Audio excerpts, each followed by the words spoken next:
Maravilha.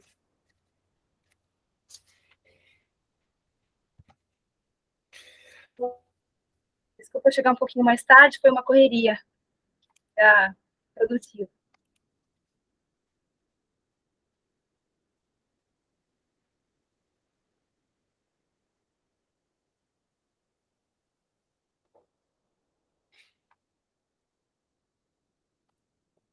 Bom, vamos lá, Sá? Vamos lá. Introduz aí.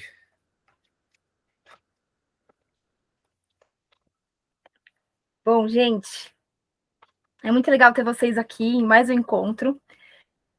Como vocês sabem, a gente está tratando desse livro, né? Um Novo Mundo, do Eckhart Tolle, que ele fala do despertar de uma nova consciência.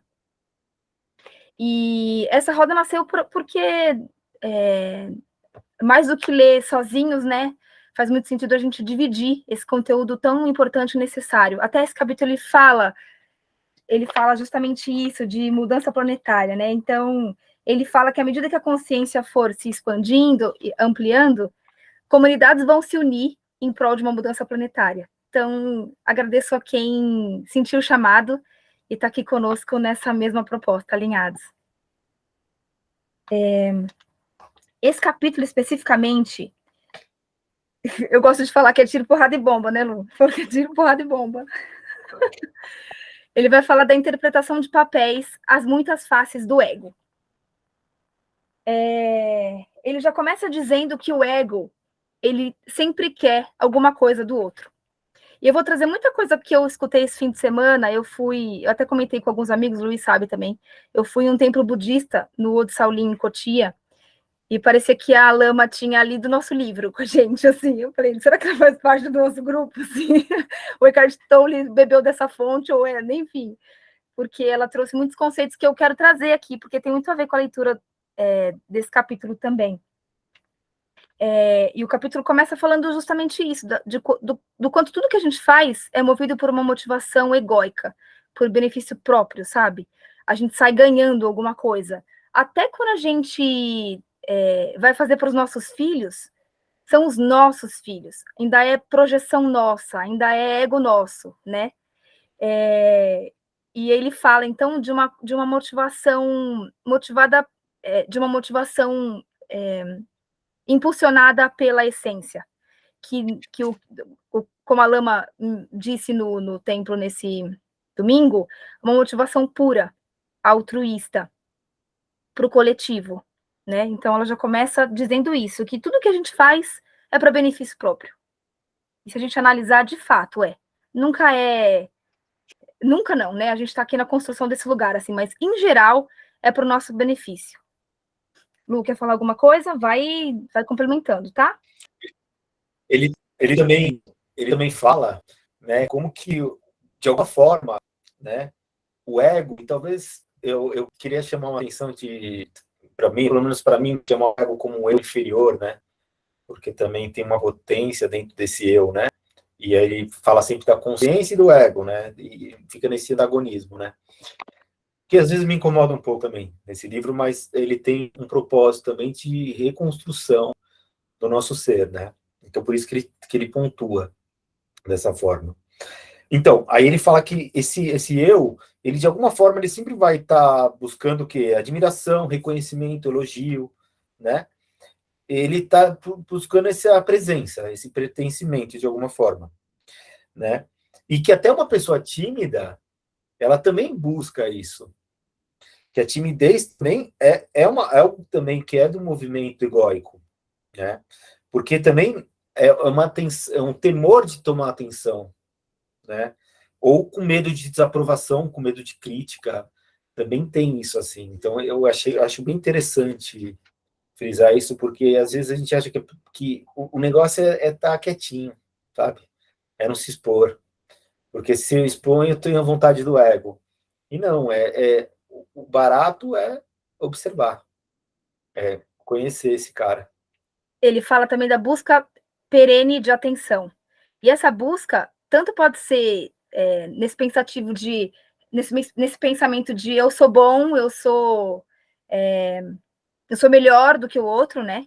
Então a busca de atenção pelo que eu sei fazer de melhor, Ou é uma busca de atenção também no sentido negativo, de que eu não sou bom o suficiente, eu não mereço, sabe? Eu não estou adequado, eu sou inferior. E sempre que tem esse sentimento ou de superioridade ou de inferioridade, ainda é narcísico, ainda é sobre mim, sabe? Lembra que no capítulo passado a gente falou que o ego ele busca ou proteção, e aí como ele consegue isso? Se relacionando com comunidades. Então eu pertenço a essa família, eu pertenço a essa comunidade, eu pertenço a esse país. Isso é proteção, eu pertenço. Ou é por poder, que é separação. É eu contra eles, né? Então eu sou melhor do que eles, ou eu sou inferior a eles. Entende como, seja acima ou abaixo, eu tô distante. Não tô com os outros. Ainda tem essa questão do eu e eles. Eu tô separado deles. Seja da forma que for, ainda é narcísico e não tá na mesma altura, no mesmo tamanho. Ainda é egóico. E aí ele traz justamente o triângulo, né? Triângulo egóico, que é o vilão, a vítima e aqui ele chama de amante, né? Mas outros autores chamam de herói ou salvador, né? E eu queria te ouvir, Sara, falando sobre isso primeiro, que eu acho que você fala muito bem disso. O triângulo, na verdade, ele é composto por esses 3 papéis e a gente sempre intercala entre os 3. A gente nunca é só um. A gente está sempre alternando, porque quem um dia é salvador, um dia vai jogar na cara do outro. Ah, olha o tanto que eu fiz para você. Aí vai para o lugar de quem? Do vilão, né? E o vilão também, em algum momento, ele também vai ser vítima, sabe? Então a gente intercala nesses papéis, está o tempo todo alternando.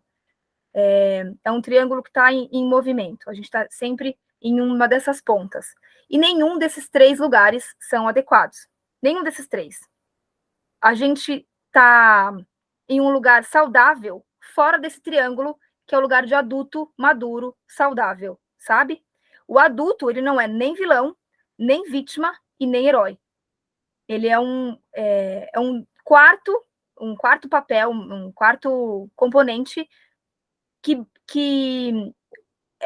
teoricamente deveria ser mais individuado, com mais contornos e limites, mais consciente das suas necessidades e com um olhar compassivo para o outro, né? Enxergando as necessidades também do outro. É esse quarto lugar.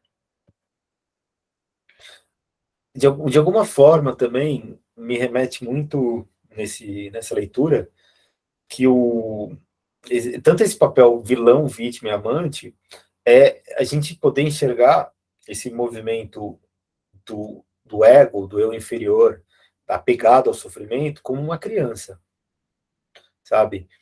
Porque é isso, ele fala o tempo todo que essa dorzinha, ela quer sempre atenção, ela quer admiração, quer atenção. E quando tem isso, né, a gente entra muito nesse lugar ou de acusar, né, ou de se martirizar, né, ou de achar que é o herói, que agora, pronto, resolveu todos os problemas e vai salvar. Não vai olhar para sua dor e vai olhar para a dor do próximo, né? Quero trazer uma fala da Lama que eu escutei esse fim de semana. Ela falava em inglês, né? Aí eu fiquei com isso na mente, assim, ela falava: Don't sit in your suffering, don't sit in your suffering. Não senta no seu sofrimento.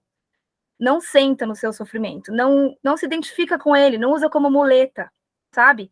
O autor fala aqui que o ego, em geral, ele não quer que resolva os problemas dele. Ele não quer, porque sem esses problemas, quem ele vai ser? Tá tão identificado com aquilo, sabe? Então, tem algo em nós, mais para frente ele vai abordar isso de novo, tem algo em nós que gosta do negativismo, que gosta da infelicidade, quando a gente está identificado com isso, sabe? Porque sem isso a gente não, se desconhece, não sabe mais quem é. Como eu vou ter dó de mim, ou como os outros vão ter dó de mim? Eu até comentei com o Lu essa semana que eu fiz um post faz pouco tempo, e eu começava o post assim: a tristeza é um lugar quentinho. Porque ela traz benefícios secundários, sabe? A tristeza, ela gera uma empatia diferente de quando eu tô alegre, sabe? A tristeza aproxima as pessoas, eu tenho essa tensão que a gente está comentando aqui, eu vou ter escuta, vou ter colo, sabe? E isso é um lugar quentinho, é um lugar gostoso, ainda que seja motivado pela tristeza. E às vezes, se a gente se identificar, a gente fica naquele lugar por conta desses benefícios secundários. Eu chamo de tá na merda, mas tá quentinho. Fica na merda quentinha. Então, é preciso consciência e vontade para sair desse lugar. Abrir mão desses benefícios secundários. Não sentar no sofrimento. Muito bom.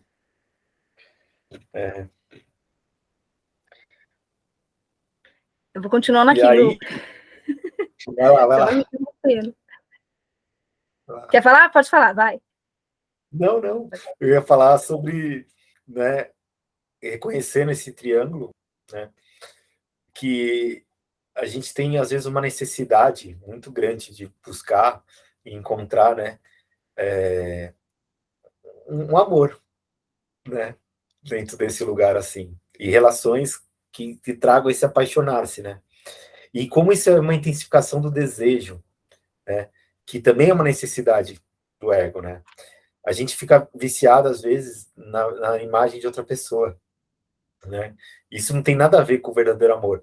E aí ele fala até sobre a língua espanhola, né? Que na língua espanhola é muito mais honesta que a relação, porque em vez de falar te amo, fala te quiero, né? Quero você, né? Porque a expressão te amo não tem essa ambiguidade. Ela é te amo, é tipo, pô, você, a completude, né? E então ele acha muito mais honesto isso, assim. Bom, acho que a gente falou bastante também, talvez eu abrir um pouquinho para a galera falar e para todo mundo falar e a gente poder avançar. Tem muita coisa ainda, não sei se a gente vai conseguir falar de tudo, mas vamos pincelar o que dá, né? Sabe? Isso. Se alguém quiser comentar, pode falar. Eu posso falar? Claro. O que chamou muito minha atenção nesse capítulo foi sobre a relação, né, de maternidade e paternidade. Isso é porque eu vivo isso e tocou a todos, de trazer assim para a consciência quanto que eu erro com as minhas filhas. Essa coisa do adulto dizer, né, eu sei o que é melhor para você, me escuta que eu sei as coisas.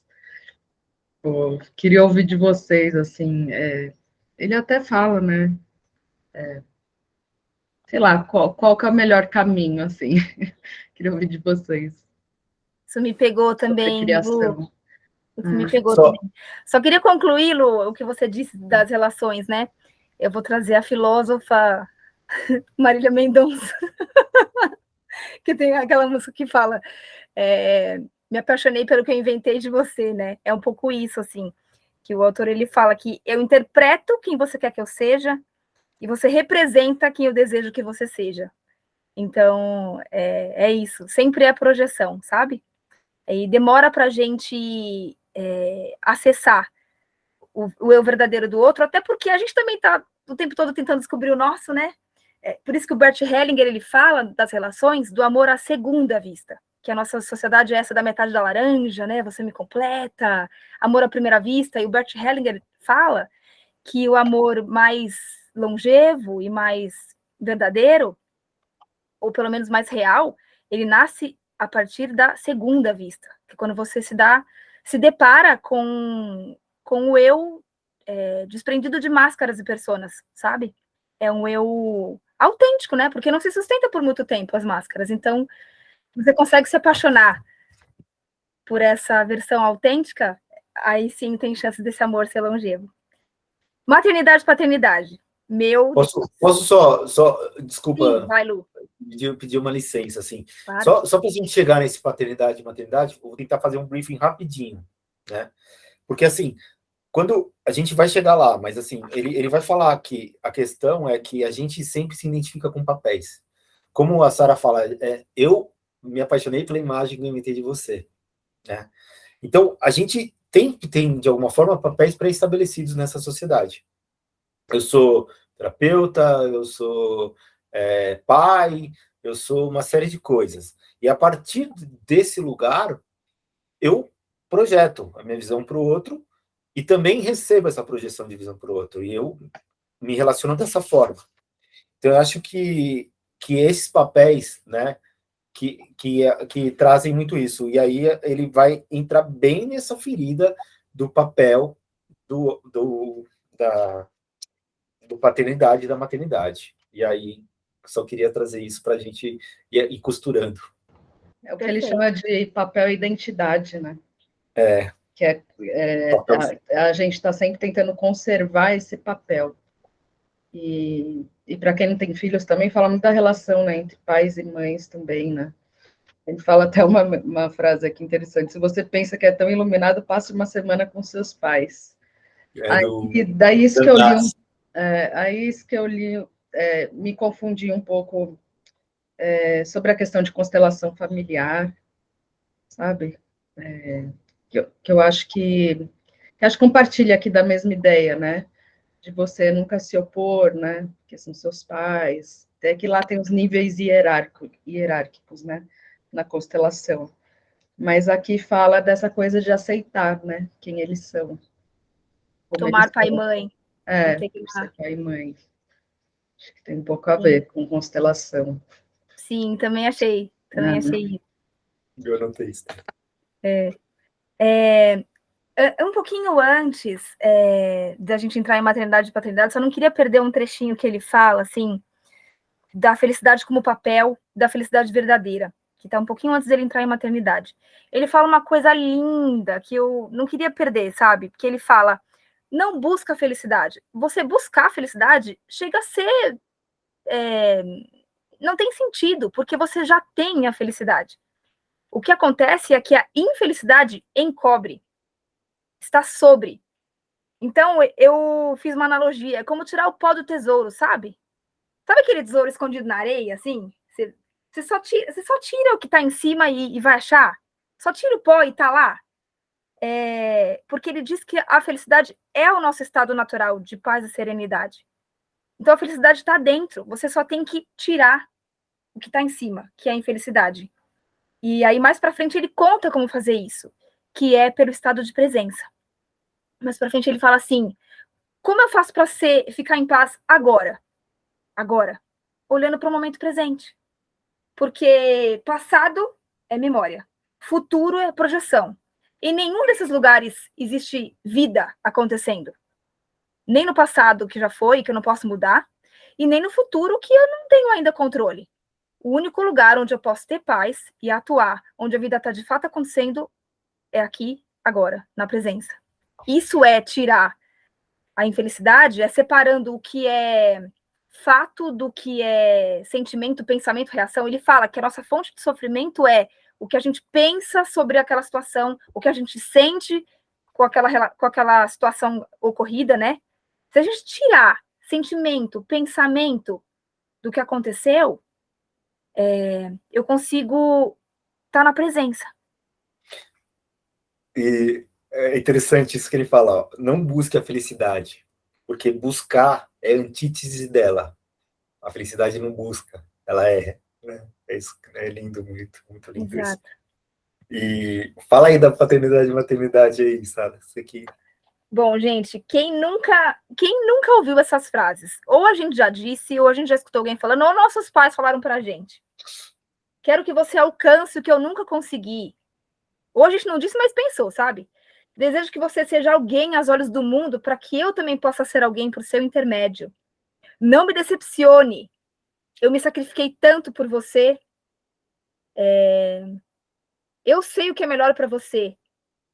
Eu vou te amar, eu te amo e vou continuar a te amar se você fizer o que eu sei que é certo para sua vida. Então, ele diz que a gente quer o tempo todo ou controlar, ou manipular, ou influenciar.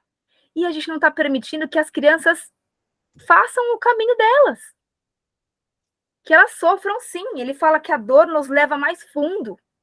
Claro que a gente não quer que nossos filhos passem por perrengues, mas a gente poupá-los de tudo. Primeiro que a gente não tem controle sobre isso, segundo que a gente vai negá-los de um enorme aprendizado, sabe? E a tendência da nossa sociedade atualmente é isso, pavimentar o chão onde os nossos filhos pisam, né? Que não tenha nenhuma diversidade. Gente, eu gosto de uma frase muito. Vou trazer aqui. Vou fazer igual o Rô. O Rô traz Game of Thrones, ele traz os pensamentos. Eu trouxe Marília Mendonça e trago a Dory, do Nemo, que. Acho que é a Dory, não sei. Ela fala assim, né? Quando os peixinhos vão lá sair na aventura, ela fala: mas e se nada acontecer com ele? E se nada acontecer? Porque se nada acontecer, é ruim pra caramba. Nada acontecer, não acontece nada, nem de bom nem de ruim. Então a gente não tem que poupar nossos filhos de não sofrerem nada, porque não sofrer nada é ruim, não vai fazê-los crescer. O Rodrigo quer falar. Fala, Rô, depois eu falo, eu comento. Não, então, boa noite. É muito legal essa questão, porque tem um livro do Robert McKee. Ele é um escritor ele ensina storytelling, e ele ensina roteiro em Hollywood, né? E eu estava lembrando uma passagem no livro dele, que ele fala que a história não acontece se ela não segue a lei do conflito. Ou seja, você só consegue andar para frente numa história, num roteiro, seja de Hollywood ou da vida, porque o herói, que não se entende herói, ele vence conflitos. É isso que joga a história para frente. É igual a nossa vida, né? Ela só caminha porque a gente supera os conflitos e porque eles existem. Porque se não acontecesse nada, a gente não sairia do lugar, né? É só para contribuir com uma coisa de um outro livro. Gu, se a gente tivesse apostado, hein? Queria falar. Falou que ia ficar quietinho. E falando de Dory, eu com os outros livros, né, que eu trago para compartilhar. Um livro também que é para criança, mas eu ganhei de presente da terapeuta da minha filha, que é um livro da Dory, que chama Continue a Nadar. É muito fofo. Eu vou postar depois no WhatsApp. Eu com as minhas indicações infantis, que não são bem infantis assim. Comentando o que o Rô falou, né? A falta nos impele à busca. Se a gente der tudo para os nossos filhos, eles não têm por que sair em busca. Sabe que saiu uma pesquisa. Vocês conhecem a Roseli Saião? Ela é super conhecida no meio escolar e tal. A Aline, que é professora, vai saber. Talvez a Tânia talvez conheça. Ela fala que a grande frustração e depressão dos jovens de hoje é porque eles não têm desafio. Então, eles ganham o carro, eles ganham o AP, eles não têm desafio. E eles não conseguem valorizar o que eles têm. E eles entram em depressão por isso, em angústia por isso. Então, a falta impele a busca. Eu queria também citar um outro livro, eu não vou lembrar o autor agora, mas depois vocês dão um Google aí. Chama Jardineiro ou Carpinteiro. E aí ele traz o seguinte conceito, de que a gente pode ser um pai e mãe carpinteiro, que é aquele que pega uma madeira bruta, enfim, entalha ela e dá o formato que a gente quer. Ou a gente pode ser jardineiro, que só prepara a terra, areja, dá espaço, molha, espera vir o que vai florescer. Então, o convite dele é para a gente olhar dessa forma também para a criação. Se a gente vai moldar ou se a gente vai só preparar o solo para deixar florescer. E tem que ter preparo para isso também, porque a gente vai ter que bancar várias escolhas dos nossos filhos. Taninha? Lu, quer falar? Em todo caso, o jardineiro não vai preparar a terra para nascer a árvore, para depois eu pegar a árvore e fazer tudo que eu tenho que fazer? Não é uma sequência? Mas aí vira o carpinteiro, né? Em todo caso, tudo é uma sequência, né? Um aprendizado, né? E é isso. É só que eu vi uma continuidade. Eu acho que é um desafio grande, porque estar em estado de presença dos nossos filhos não é fácil, né? Porque remete muita projeção. O Prembaba fala que a paternidade e a maternidade é uma escolha egóica. Ele fala isso assim: você coloca um filho no mundo, você está escolhendo pelo seu ser, por uma vontade sua. Um dos fatores, você está com medo da morte, né? Medo da solidão e medo de não perpetuar o seu ser, porque o ser tem que ser eterno. Ou também você quer que aquele ser possa também realizar aquilo que você não realizou, né? Dar conta daquilo que você não continuar na evolução, né? E não é altruísta nesse ponto. Mas fala aí, Taninha, comenta aí. Eu não sei o grupo inteiro como é que está aqui, sabe? Que se nós estamos em qual nível socioeconômico nós estamos, em qual nível nós estamos vivendo o nosso dia a dia. Eu estou num nível eu estou transpondo muito para os meus alunos, que eu estou vendo uma relação, assim, eu não consigo muito encontrar a comunidade educativa, os responsáveis pelos meus alunos, em que cabeça que eles estão. Que eu continuo vendo, assim, pessoas com 5, 6 filhos, eu vi pessoas, assim, mães, assim, na pandemia, ficando totalmente... Engravidou. Na minha sala, assim, umas 4, 5 mães engravidaram, perderam o chão, no meio de uma pandemia, praticamente pessoas que não têm internet, acho que todos nós aqui temos acesso à internet tranquilamente. Então, assim, às vezes eu estou vendo assim, a fala de ser pais, né? Que nem o Luiz colocou agora. Ser pai está tendo uma ponderação hoje em dia em ser pais, mas em qual nível de consciência nós estamos falando nisso? Nosso grupo pertence a que nível de consciência? Como é que eu falo um assunto dele? Eu posso praticar, que eu estava falando, que eu jogo essas ideias para os meus alunos de 10 anos de idade, mas eu nem me atrevo, uma por ser funcionária pública, também estou pouco me lixando, mas assim, de como passar isso para os responsáveis dessas pessoas que estão em níveis de rural, semi-urbano. Então, assim, eu estou meio perdida nesse grupo em como englobalizar o ambiente onde eu estou. Então, enquanto consciência, eu também me piro na minha consciência, porque assim, eu vou até vocês, mas depois eu vou numa outra realidade que não entende bolufas do que nós estamos falando, sabe? Então, assim, o ter filhos, não sei até que ponto, por causa de um macho que de repente... Ninguém está pensando em ter filho, como é que vai ter filho. Não sei se eu estou entendendo bem como o Luiz colocou, mas eu vejo que as pessoas trepam e, assim, vão tendo filho, sabe? Vira um estado animalesco do babado todo. Então, assim, eu fico perdida. Nesse grupo, eu estou até me questionando muito, assim, falei, meu Jesus Cristo, como é que eu equiparo o meu ser com o ser do outro? Daqui 12 horas eu vou estar num lugar que, sabe, não tem nada disso que nós estamos falando. Alininha, você quer comentar, meu bem? Isso, Tânia, eu sou professora de educação infantil, sempre trabalhei com a educação infantil, eu acho que é primordial essa fase também, nunca me encontrei com os maiores, né, fundamental em diante, mas assim, a realidade, eu já passei por 5 escolas diferentes, todas privadas, e é uma realidade muito triste também, porque assim, ao mesmo tempo que as pessoas que não têm essa condição de fazer isso que a gente está fazendo e mora numa zona mais afastada ou é uma zona periférica, enfim, a comunidade que pode também faz de um jeito diferente, porque assim, as crianças que já passaram por mim desde a época da pandemia, desde quando entrou a pandemia, a gente teve aquele tempo em casa, mas depois voltou. Até então, da pandemia para cá, eu passei em 3 escolas, eu já estou na 3ª escola diferente.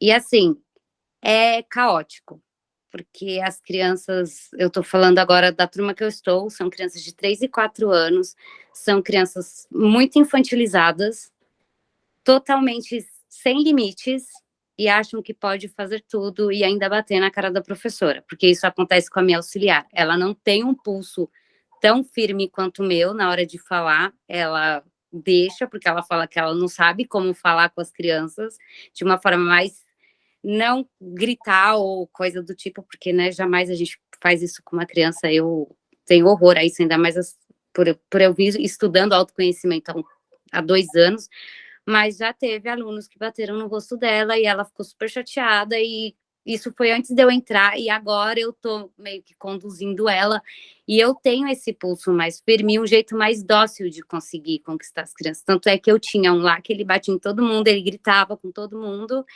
e comigo não, eu chego perto dele, hoje ele teve uma crise de choro, eu cheguei para conversar com ele, aí ele explicou que queria um brinquedo que estava com um amigo.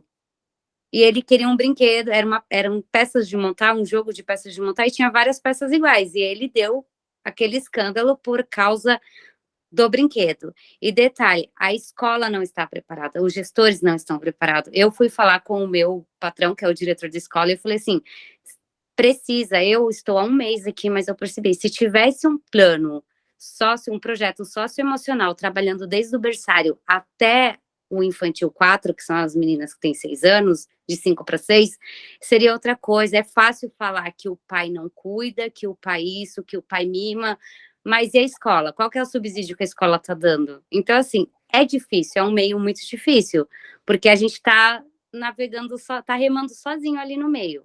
Eu falo, todas as entrevistas que eu vou, eu falo, gente, se professor de educação infantil, começando pela base, fosse atrás do autoconhecimento, seria outra realidade, independente de onde a gente estivesse. Mas é muito difícil, Tânia. Às vezes eu falo assim, gente, eu estudo, eu leio, eu faço, eu tô ali nos grupos com a Sara, agora eu tô em outra, aí eu tô em outro, e eu leio livro, e eu vou atrás, e eu faço curso, e na hora de chegar lá na prática, a gente sabe que é diferente, e aí eu falo, não tá dando certo, e aí a gente tem que reconstruir, construir tudo de novo. Mas é isso.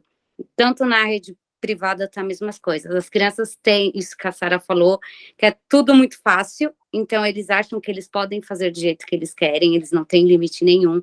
E né, a escola privada continuou e eu tô ali dentro desde a época que a gente voltou mesmo, passou a pandemia, a gente voltou. A gente chama de crianças pandêmicas, porque eles podiam fazer tudo, estavam em casa, podiam fazer tudo, e quando a gente não tem o apoio dos nossos gestores é pior. É muito pior. É uma cena, assim, lamentável da escola onde eu estou. Inclusive, eu estava comentando com meu namorado, ele falou, nossa, essa escola está muito tóxica, está na hora de você começar a buscar outra coisa. E aí eu fiz entrevista numa escola que acredita nisso, no autodesenvolvimento, no autoconhecimento, desde a educação infantil, mas como eu já estou trabalhando, a vaga era para já, então falaram que não é possível, o ano que vem, talvez, me chamem. Mas eu fiquei apaixonada pelo trabalho que a escola faz, e falei, bom, pelo menos existe uma, mas é complicado, é muito complicado, a gente tá, assim, é trabalho de formiguinha, bem de formiguinha mesmo. Eu não estou vendo o teu nome. Aline. O meu óculos está ruim, eu também não estou vendo. Eu concordo com você, e aí Valderes, olha, eu estou vendo assim, ó, eu conheço a geração da Sara, que é a geração das minhas filhas, o Luiz também acho que está batendo ali com a idade da Sara. Então, assim, eu fui reparando, né? E aí agora eu estou reparando nos meus netos.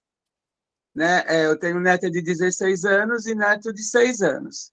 E estou vendo essa moçada toda na escola. A escola tem projeto, então eu também vou acompanhando o pessoal de 16 anos. Então, voltando assim à fala da Sara, eu não lembro, Sara, vocês que estão aí na faixa do quase indo para o Zenta, eu não lembro das pessoas que eu tive contato, que são teus pais, Sara, essa geração minha, eu não lembro de ter dado uma mata não para vocês, sabe? Assim, a sua mãe, Sara, um pouquinho mais do que do que eu, acho assim, deu um pouquinho mais de mamata. Eu sou linha dura, eu sou linha militar mesmo, sabe? Aí que endurecer para não perder a ternura, mas em volta e meia eu perco a ternura também. Então, eu vejo isso, tanto como você está falando, Aline, quer dizer que na privada e também nesse meio mais da escola pública, a minha clientela, eu vejo assim que está tendo isso, é tudo muito bonitinho, né? A criança faz cocô no meio da sala, é bonitinho. Isso eu já estava vendo há muito tempo, quando eu mexia com educação há uns 20 anos, eu já via isso. Aliás, isso de cocô na sala é uma coisa assim, ai, não pode fazer nada com a criança, não pode não sei o quê. Então, eu não sei, sabe?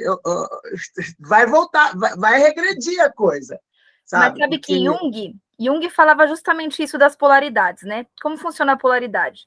Quando você está em um lugar, pensa num pêndulo, você está aqui, você chegou no extremo de uma situação.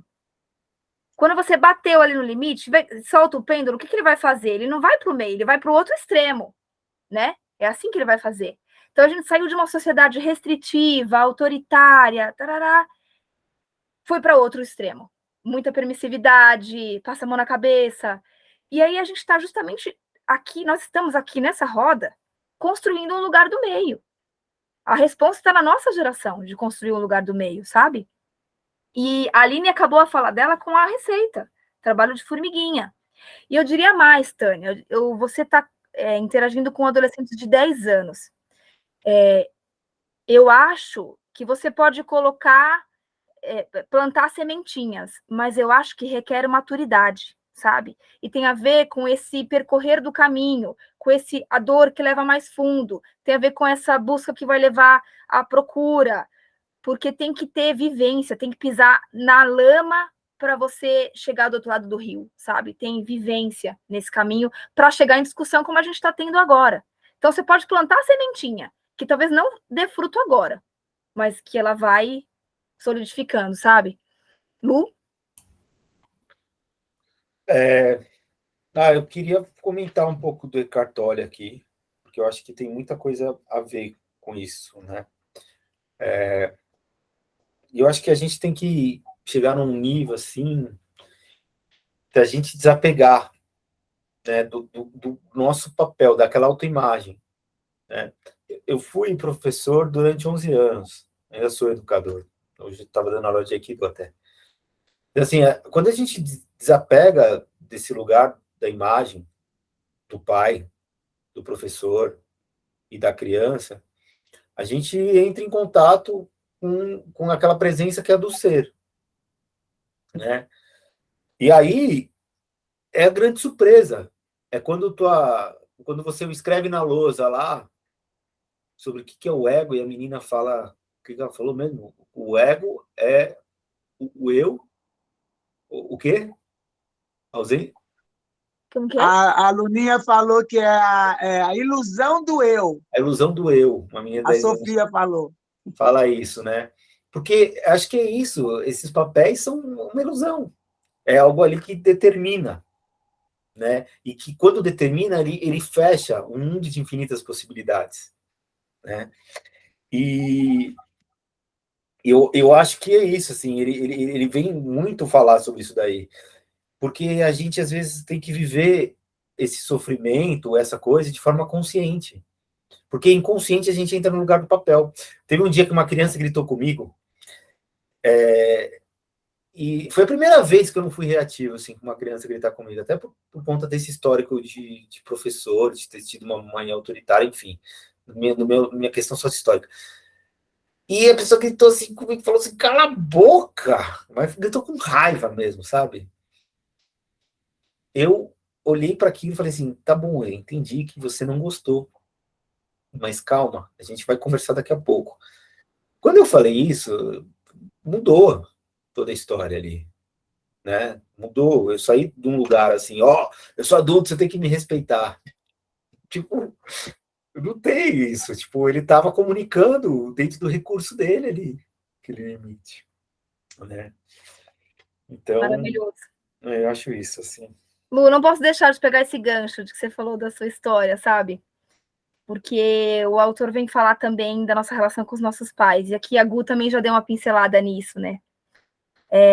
Eu estava escutando hoje, muito coincidentemente, estava escutando hoje um logoterapeuta falando sobre o que é factual, é o que está posto, é a minha história, e isso eu não tenho como mudar, do que é facultativo. Então, factual e o que é facultativo. O facultativo é aquilo onde eu posso agir, onde está nas minhas mãos. Eu pego vida na mão. É aquela pergunta, né? O que eu vou fazer com o que fizeram de mim? Sabe?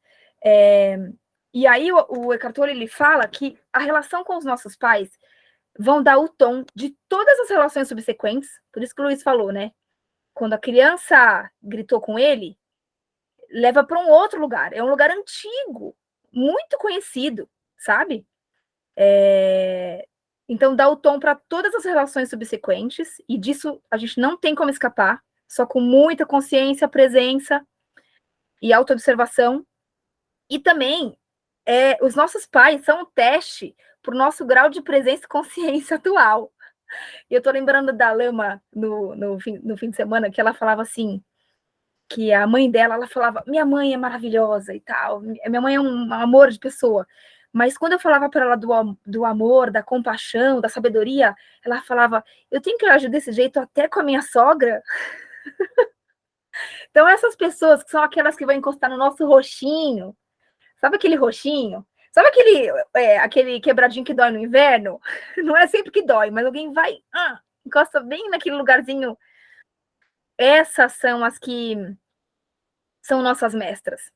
Não é o que vai concordar com a gente. Não é o que vai pensar igual. É aquele que vai pensar diferente. Aquele que vai cutucar nossas feridas. Aquele que vai tirar a gente do nosso eixo. E que vai pedir que a gente respire antes de reagir, sabe? Então, esses são os nossos mestres. E a Lia Luft, que é uma autora que eu gosto, ela fala que a infância é um chão onde a gente vai pisar o resto da vida. É um chão que a gente vai sempre pisar. Com consciência ou inconsciente. E no livro ele fala isso, né? Que a dor nos leva mais a fundo, né? Que o paradoxo é que a gente tem que estar atento se a gente está identificado com ela ou não, né? E toda vez que a gente saca que a gente não está identificado com a dor, a gente transforma a consciência, traz a luz à inconsciência. Porque o ego escolhe o sofrimento, ele precisa do sofrimento. Né? Ele nasce do sofrimento, inclusive. Né? Mas isso a gente pode falar em outro momento, assim, até porque tem muita coisa para a gente falar. E que é verdade que antes da gente poder transcender o sofrimento, a gente tem que reconhecer ele. Não tem outra forma. Né? Ele também traz isso aqui. E aí, também, puxando um gancho, assim, sobre esse lugar de desistindo de interpretar papéis, tem uma parte que eu achei muito fantástica. Ele falou assim, que as diferenças, né,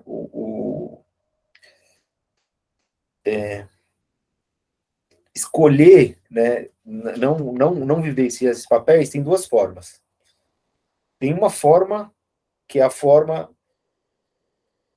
Peraí, me perdi aqui, gente. Eu vou me achar, calma.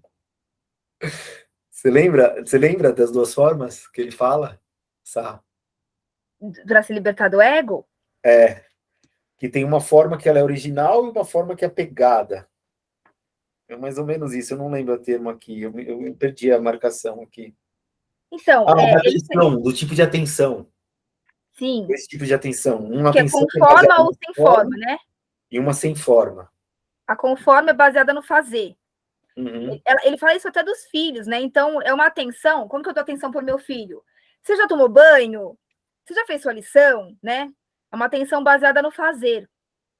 E a atenção sem forma é a hora que ele separa o ser humano. Ele fala que a gente tem que separar o que é humano. Humano é com forma. E o ser é sem forma. E a atenção sem forma é assim. Eu só tô ali. Eu só tô. Eu observo. Eu tô presente. Eu admiro. Eu ouço. Eu atendo. É uma atenção sem base no fazer. Ele não tem que fazer nada. Não tem que fazer nada. É o ser.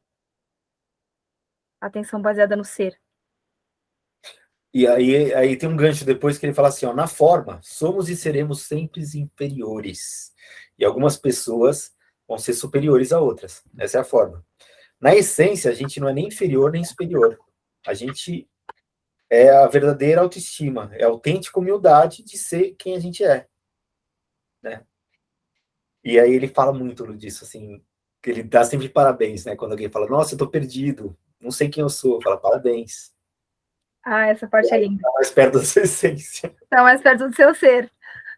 Quando você não sabe, quando você abre mão de saber o que você é, sobra o que você é.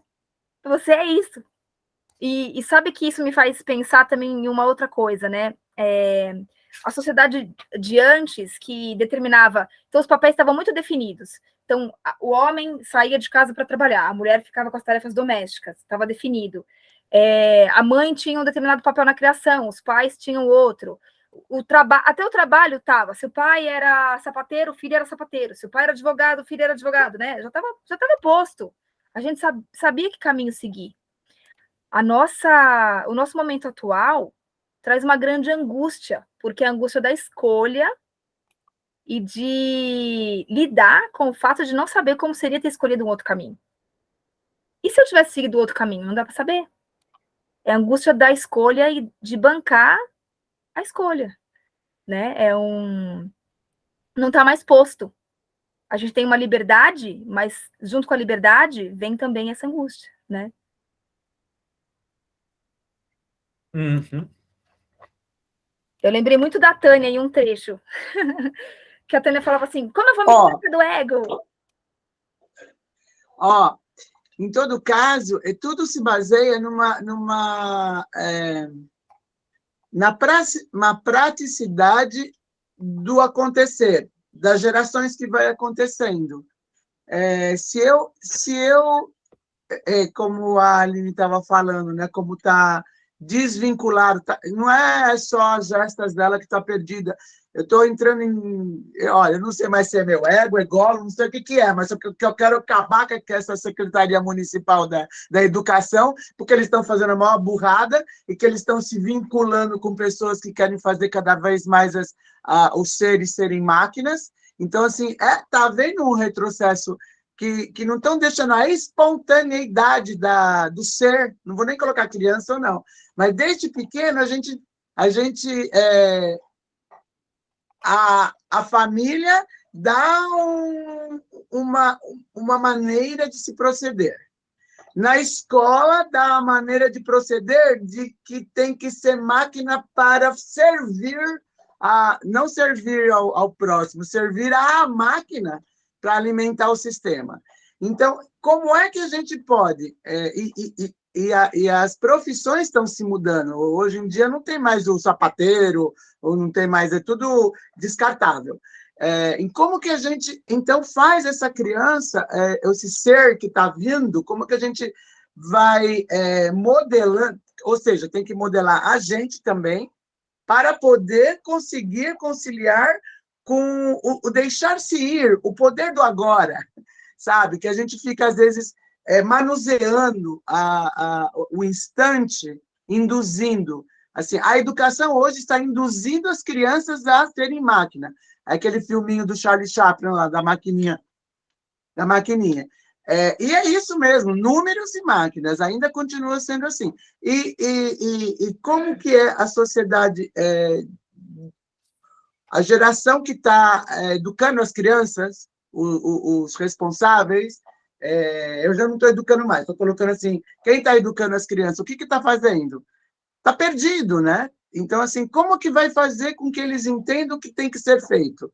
Como que é o poder de escolha se os próprios, os responsáveis por esse pessoal que está vindo também está perdido? Então, está tão perdido que nós estamos aqui, sabe? Tentando encontrar uma linearidade num pensamento do Big Bang, assim, sabe? Da onde viemos, para onde vamos. Então, assim, como você falou do pêndulo,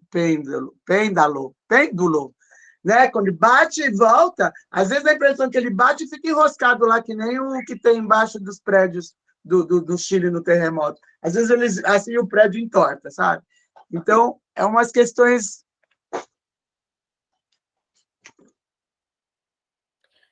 Eu acho... Pode falar, Lu? Não, sabe o que eu pensei, assim? Para mim, quando ela descreveu essa coisa da educação, né?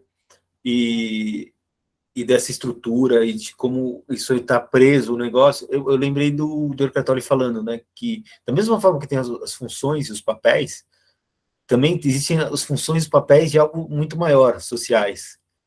A escola, por exemplo. E aí, a indústria. E aí ele chama isso de ego coletivo, Uhum. entendeu? Que é o campo de dor. Campo de dor é o nosso próximo capítulo, que é justamente o campo de dor coletivo que está ali. Ele chamou de esquizofrenia paranoide, né? Também, né? Que está ali, tipo, é um contexto totalmente diferente do que é o nosso ser, né?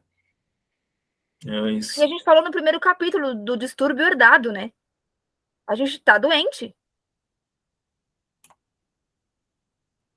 Lembra disso, Lu? Lembro sim. A gente tá doente. Então, o que a gente tá. E olha, o que eu ia Ele trazer. fala que a sociedade está doente no primeiro capítulo, não é só a gente, não. Não, E a gente que como assim, sociedade. É, a gente como coletivo mesmo. E eu acho que o que eu ia trazer agora, né, que é uma pergunta que a Tânia se faz desde o primeiro encontro e que o autor trouxe nesse capítulo, eu lembrava dela quando eu li. Ele falava assim, que a gente pode se perguntar, como eu vou me libertar do ego? Como eu vou me libertar do ego? Porque o tempo todo ele está falando do ego, do ego, do ego. E aí a nossa pergunta é, tá, tudo bem, como eu me liberto então desse ego? E aí ele diz que não há o que fazer para se libertar do ego. Só tem que ver. Basta. segundo capítulo ele fala isso. É. O que a gente tem que fazer? Começar cada vez mais a ficar consciente dos nossos pensamentos e emoções. A gente vai fazer isso se afastando, colocando pensamentos e emoções em um lugar e a gente se colocando como testemunha, como observador, sabe?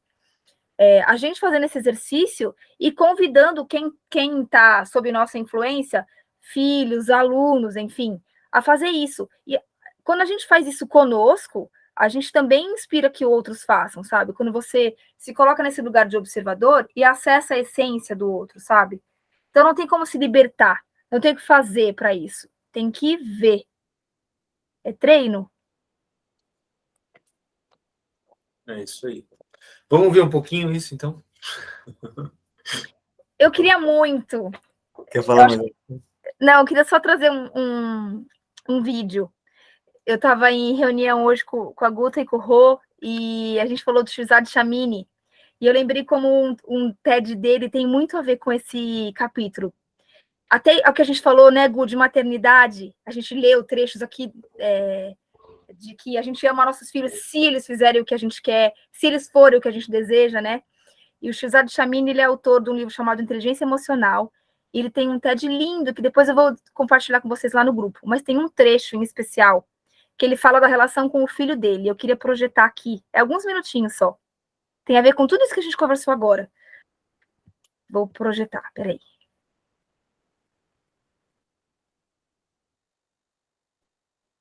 Deixa eu primeiro colocar em tela cheia. Ele tem legenda, tá, gente?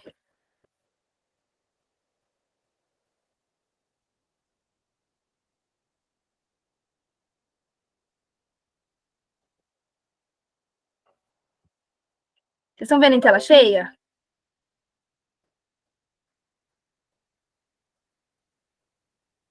Vocês veem em tela cheia? Sim, Salim. Sim. Então eu vou liberar. Ó, ele tá falando da filha e depois vai falar do filho. Vamos lá, então.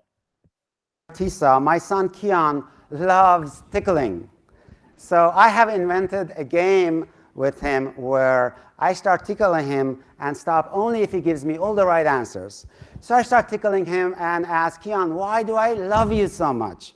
He has learned to say, and he says, I don't know, Daddy, why do you love me so much? I ask, is it because you're so handsome? Now I know it's his mother's genes, right? You don't have to tell me that. And he has learned to say, and he says, no, Daddy, it isn't because I am handsome. I ask, is it because you get good grades? No, Daddy, it isn't. Is it because you're good in sports? No, Daddy, it isn't. So I go down a long list of his great qualities, and he keeps saying, no, Daddy, it isn't. So at the end, I pretend great frustration, and I say, so why is it, Kian? Why do I love you so much? And he has learned to say, and he says, Daddy, it's because I am me.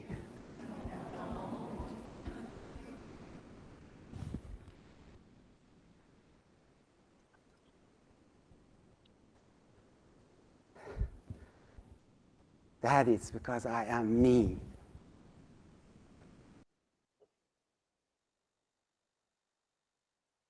Daddy, it's because I am me. É porque eu sou o que eu sou. sem condição. E é difícil chegar nesse lugar, né? Because I am me. A criança ser reconhecida no plano do ser, né? Não da forma de ser criança, ser nosso filho. Ó, aqui, ó. O Because I am me. Coisa linda. Mamãe, eu quero a porta pra você. Lu, por mim é isso. Você quer? Nossa, tem que falar, muito bonito. Eu tinha programado uma meditação, mas eu vou fazer uma meditação, outra meditação depois disso, sabe? Então, vou botar uma frequência aqui e vou guiar a gente fazer uma meditação do Theta Healing. Theta Healing é uma frequência energética que a gente vibra dentro de umas ondas cerebrais nossas, né? E a onda Theta é a onda que a gente pode co-criar realidades. E também a frequência mais próxima do amor incondicional. Vou trazer essa energia aqui.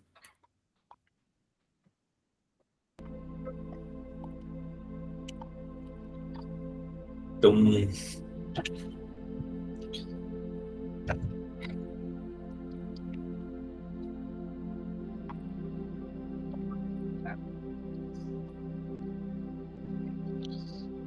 pedir para todo mundo poder fechar os olhos, inspirar, expirar profundamente.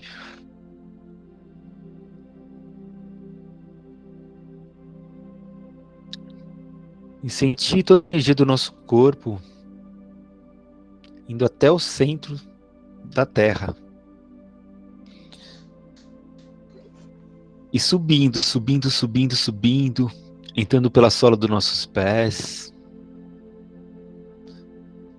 passando pelas canelas, joelhos, coxas e quadris, subindo pela nossa coluna, limpando cada centro energético, chegando até o topo da nossa cabeça. A gente imagina uma bola de luz dourada, que vai se expandindo, se expandindo, se expandindo, até que a gente possa imaginar o nosso corpo dentro dessa bola. Um corpo já projetado, além desse corpo físico. E vamos subindo, subindo, subindo, subindo, subindo, subindo, saindo já da materialidade, passando pelo céu. Céus que são claros, de luz clara, céu escuro, céu claro, céu escuro, céu claro, céu escuro, passando por uma camada de luz dourada. E ainda mais dentro de uma vacuidade do espaço, a gente vai subindo, subindo, subindo, subindo, e passando por uma camada de luz branca, transparente e meio gelatinosa. E a gente passa por essa camada bem lentamente, respeitando todas as leis do universo. E continua subindo, subindo na nossa subida, cada vez mais. E a gente avista um portal de luz dourada, batente azul claro. E a gente pede licença e vai subindo, subindo, subindo, subindo, subindo esse portal. E a gente atravessa esse portal, chega num lugar de luz branca, iridescente.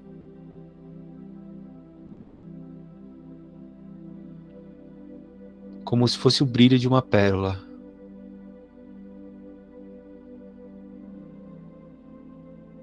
E nesse lugar você pode dar o comando que você quiser agora, para ser quem você é.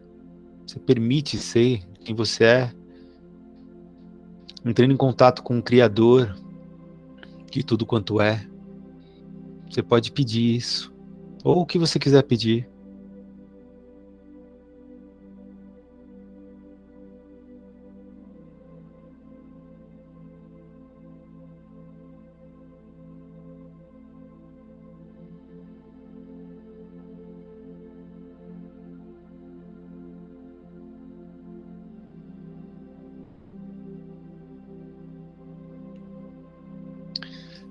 E a gente vai se despedindo desse lugar e voltando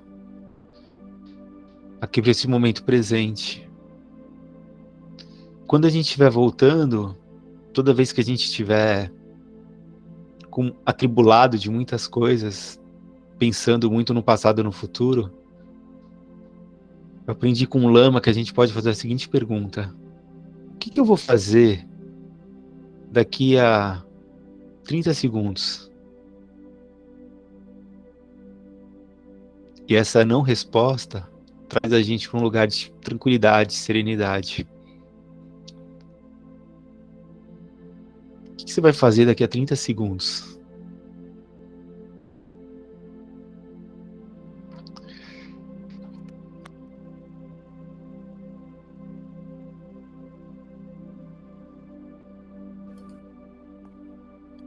Devagar, voltando aqui para esse momento.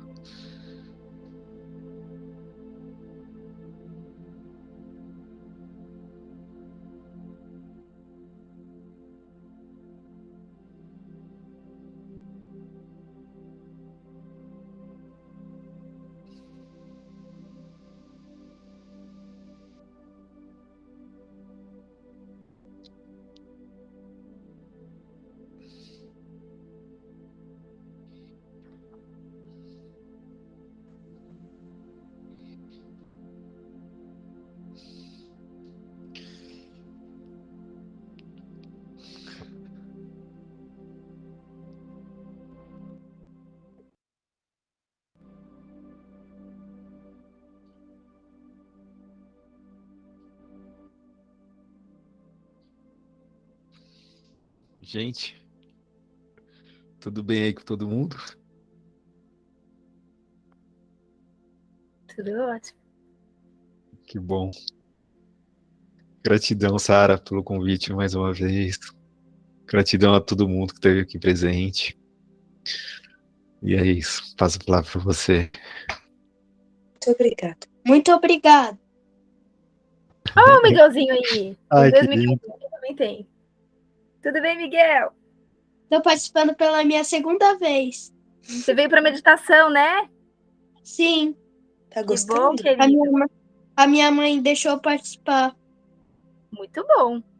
O Miguelzinho também participou da meditação aqui. Vou participar todos os dias. Ótimo. Quarta-feira que vem tem mais. Tá. Lu, tira o compartilhamento de tela pra gente se ver. Boa. Alguém mais quer comentar alguma coisa? Quer falar, amiga? Fala você. Quer falar? Não, pode falar agora, você pode falar. Vai, então fala. O senhor Fofuxo vai falar. O meu bichinho.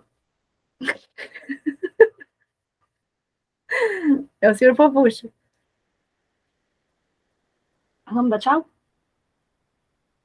Então, dá tchau, senhor Fofuxo. Gente, gratidão. Eu amo esses encontros com vocês. Estou amando ler o livro em conjunto, aqui em comunidade. Também tô. Gratidão. Obrigado, pessoal. Até mais. Semana que Obrigada, vem. pessoal. Boa Boa noite. noite. Obrigada, gente. Boa noite. Tchau. Tchau, tchau.